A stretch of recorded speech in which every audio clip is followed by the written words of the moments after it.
구로의 윤건영입니다. 김재일 증인님 나와 주십니까? 그 자리에서 이야기하셔도 되고. 예.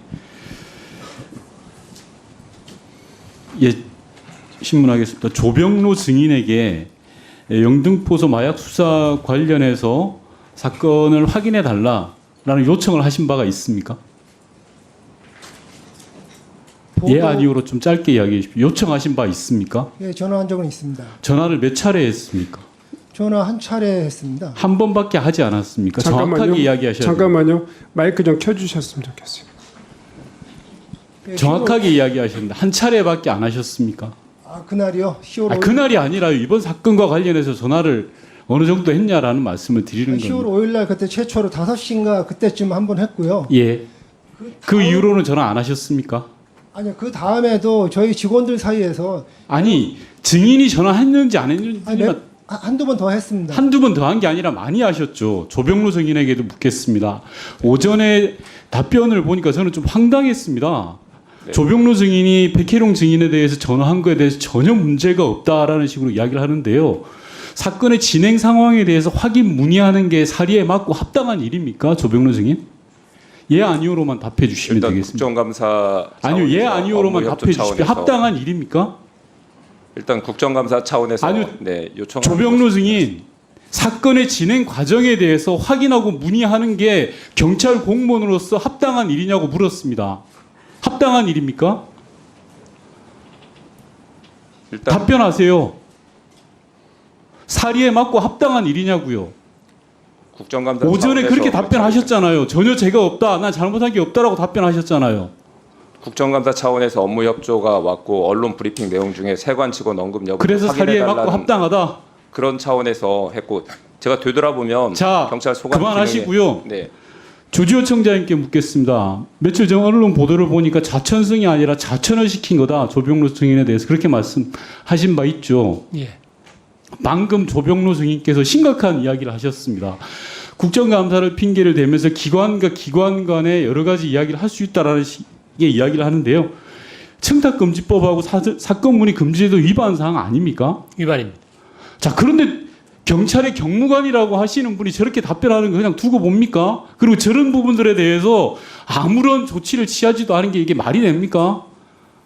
사건의 외압 여부를 떠나서 액면으로 드러나 있는 상황만 놓고 보더라도 경찰의 고급 간부가 사건 진행 과정에 대해서 기관에 확인하고 문의하는 게 아무런 죄의식 없다고 이야기하는 거가 심각한 상황 아닙니까? 보통 국민들은 저런 짓 못합니다. 명백히 잘못된 거 맞습니다. 빽 있는 사람들만 하는 겁니다. 높은 자리 있는 사람들만 하는 짓이에요.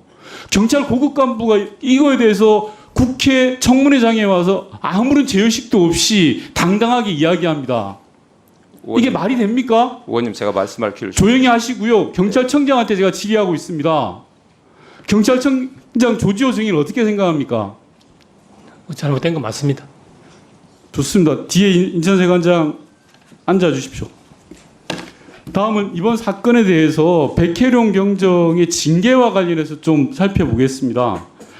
조지호 청장이 인사청문회에서 말씀하신 건 집중수사 지휘 사건으로 있기 때문에 보고할 의무가 있고 공보규칙을 위반했다라는 취지로 말씀을 주셨습니다. 다음 PPT 봐주시면요. 애초에 국민신문고에 민원이 접수돼가지고 서울청으로 이송되고 감찰이 개시되고 징계가 진행되는 이런 스토리라인입니다. 국민신문고에 민원을 접수하신 분이 혹시 누군지 조지호 청장님 알고 계십니까? 그건 잘 모르겠습니다. 혹시 뒤에 경찰 배석하신 분들 중에 알고 계신 분 계십니까? 관세청장님 알고 계십니까? 저희 직원 중에 한 사람이라고 알고 있습니다. 맞습니다. 이번 사건의 주요 피의자로 조사받던 분이 국민신문고에 민원을 접수한 사안입니다. 맞습니까? 관세청장님?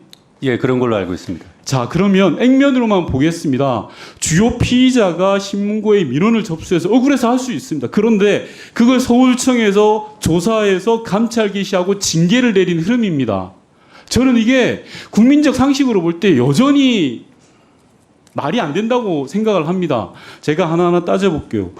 공보규칙 위반으로 징계받은 게 이전에도 있었는지 3년 사례를 보니까 단 한 번도 없었습니다. 오로지 백혜령 경정이 유일한 사례였습니다. 단 한 건 있었는데 이거는 자신의 SNS에 사건 내용을 올린 겁니다. 그리고 다음 PPT 봐주시면요. 공보 책임자는 미리 보고해야 된다라고 되어 있는데 최초 보도 이후에 관련 보도가 528건이나 나왔습니다.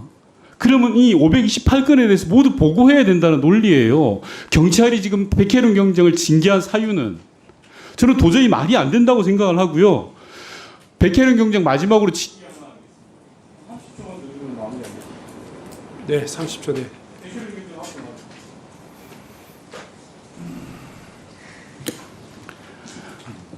수사 외압과 관련해서 이러저러한 여야 간에 여러 가지 이야기가 있을 수 있다고 생각을 합니다. 하지만 열심히 수사를 했고 수사팀을 이끌었던 백경정의 입장에서 보면 너무나 억울하죠.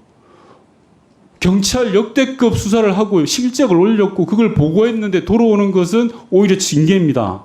그리고 수사팀은 뿔뿔이 흩어지고 그리고 한 10여일 동안 그 결정적인 순간에 수사를 못했습니다. 그리고 징계를 받아서 지금은 다른 곳으로 수사도 하지 못하고 다른 데로 인사가 나 있는 상황입니다.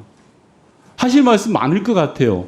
이 징계와 관련해서 백혜련 경정이 생각할 때 경찰 조직에 대한 느낌 그리고 주변 동료들에 대한 이야기들에 대해서 가감없이 해주시기 바랍니다.